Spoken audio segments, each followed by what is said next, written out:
Halo, selamat malam, berjumpa kembali bersama saya Sandro Jabrik Wong Gandeng Sak Donyo. Mohon untuk tidak menyebutkan nama dan identitas dalam percakapan ini karena Ya, siap. percakapan ini saya nekan dalam konten YouTube. Gimana?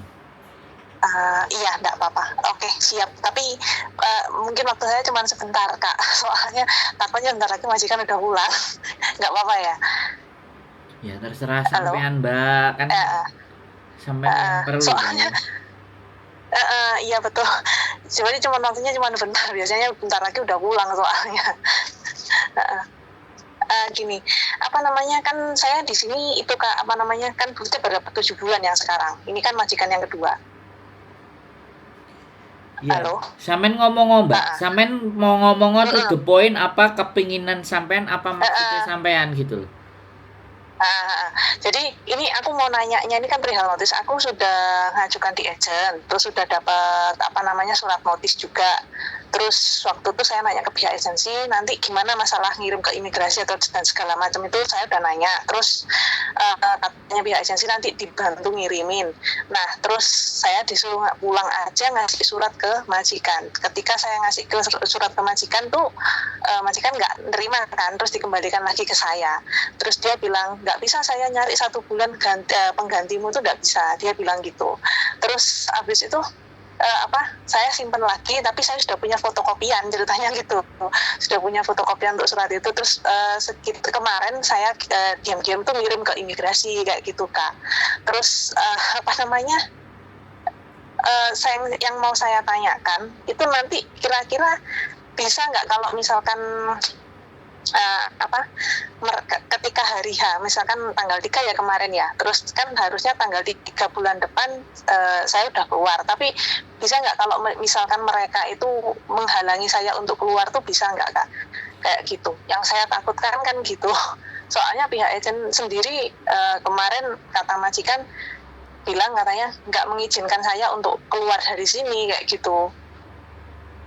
Oke. Jadi sekalipun saya jadi sekalipun saya misalkan awalnya saya nulisnya tanggal 1, terus saya rubah jadi tanggal 3 gitu kan ya di surat itu. Terus katanya nggak bisa, kamu mau merubah sekalipun nggak bisa, tetap aja agent nggak mau nerima. Saya juga anggap aja saya nggak lihat surat itu kayak gitu. Makanya sudah saya kembalikan ke kamu. Dia bilang gitu sama saya, majikan itu. Gitu Kak. Makanya kan saya agak khawatir, terus gimana nanti kan saya sudah terlanjur ngirim ke imigrasi kayak gitu loh. Terus nanti gimana waktu tanggal 3-nya itu, takutnya nanti tetap bisa keluar atau enggak. Kalau misalkan saya nggak keluar, saya harus minta tolong ke siapa gitu. Yang nolong ya sampean sendiri. Saya jelaskan ya persoalannya sampean, oke? Ya, oke oke. Memutuskan untuk putus kontrak itu dari dari kedua belah pihak itu adalah hak, ya. Kalau sampean sudah mengajukan agent nggak mau, sampean mengajukan ke majikan nggak mau, selama sampean sudah kirimkan ke imigrasi, maka setelah sampean ngirimkan 2 minggu dari sampean ngirim, imigrasi akan menginformasikan ke majikan bahwa sampean akan keluar tanggal yang tertera. Oh, oke oke, paham. Oke, jadi ketika memang sudah fix diterima sama imigrasi, maka 2 minggu pasti ada surat. Nah, ketika 2 minggu ada surat terus sampean moro-moro dicelatu karo majikan, berarti suratnya itu datang. Nah, ketika Oh, dengerin saya ngomong, ya, giliran saya ngomong sekarang ya, kan sampean mau cepat nih, ya. Nah, kalau saya cepat perhatikan baik-baik ya. Jadi kalau oke. sudah dapat surat, ya sudah, berarti tanggal yang sudah sampean tulis itu harus keluar. Tapi ketika majikan akan membatalkan sampean, surat sampean dan sampean tidak tanda tangan, sampean harus tetap keluar di tanggal yang sama. Kecuali pada saat pembatalan sampean harus tanda tangan juga. Bisa Oh, dipahami. iya iya Nah, iya. nanti Paham. ujung ributnya adalah Heeh. hak-hak sampean. Ujung ributnya adalah masalah penyelesaian sama agensi. Nah, ketika Oh, oke. sampean tanya mau minta tolong kepada siapa, nanti pada tanggalnya sampean tidak mendapatkan hak-hak sampean dan semuanya ada dua. Yang pertama, sampean bisa datang ke KJRI melaporkan agennya siapa, majikan sampean bagaimana. Nanti pasti akan dipanggil, itu yang pertama. Yang kedua, sampean bisa minta dibantu langsung labor department. Di saat sampean keluar tanggal Oh, 3 atau tanggal 4, sampean boleh lapor ke apa namanya labor department. Dan di tanggal 3 kalau sampean nggak bisa keluar, atau dihalang-halangi atau ditahan, sampean tinggal telepon polisi.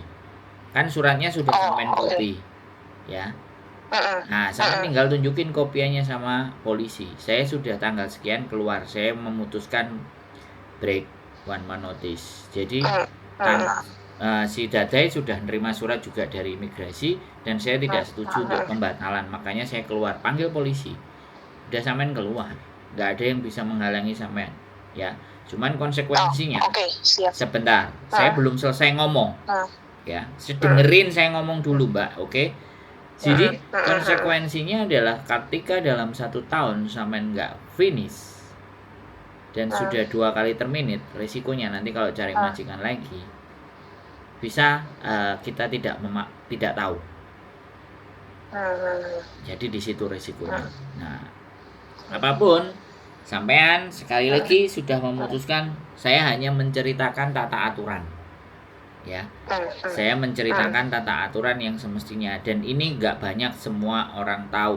Teman-teman, bahkan teman-teman sendiri itu juga sangat tidak tahu bahwa sebenarnya bagaimana hak memutuskan kontrak, bagaimana menerima hak-hak kita atau apapun. Teman-teman tidak tahu karena fokusnya mereka bukan memahami dan mengetahui peraturan. Fokusnya adalah cuan,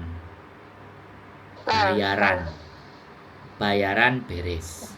Ketika kena masalah, jadi ini kayak gini. Cara gampang, udah telepon YouTuber aja, selesai. Pasti dijawab.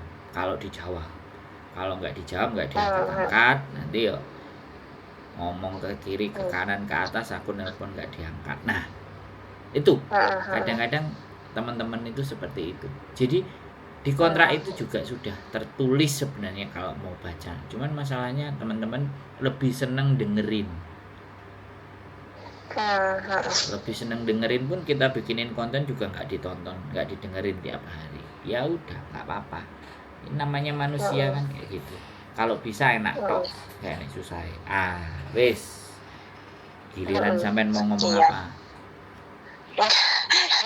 Ya udah, ya sudah dapat jawaban kayak gitu tuh, jadi udah terarah kayak gitu, jadi takutnya nggak salah lagi. Maksudnya kan kemarin masih panik, masih aduh gimana nanti kalau tanggal sekian nggak nganu gitu, masih bingung gitu mau tanya siapa.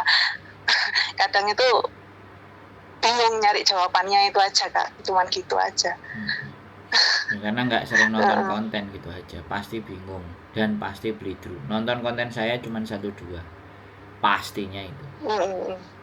Oke? Iya, oke, siap, Kak. Oke, cukup? Ya, untuk sementara gitu dulu. Masih banyak, nanti kalau sudah ada waktu longgar nanti saya itu aja hubungin lagi, nanti saya tanyakan lagi. Yang penting itu dulu, Kak. Kuncinya. Iya, terima kasih banyak, Kak. Ya, terima kasih banyak. Ya. Bye-bye. Ya teman-teman semuanya, ya kalian tahu lah. Jadi ya begitulah memang tugasnya customer service. Iya kan, kita jadi customer service. Ya nggak apa-apa kalau ada orang yang bilang anak-anak sekarang untung ada YouTuber, dimanjakan sama YouTuber, ya sudah nggak apa-apa.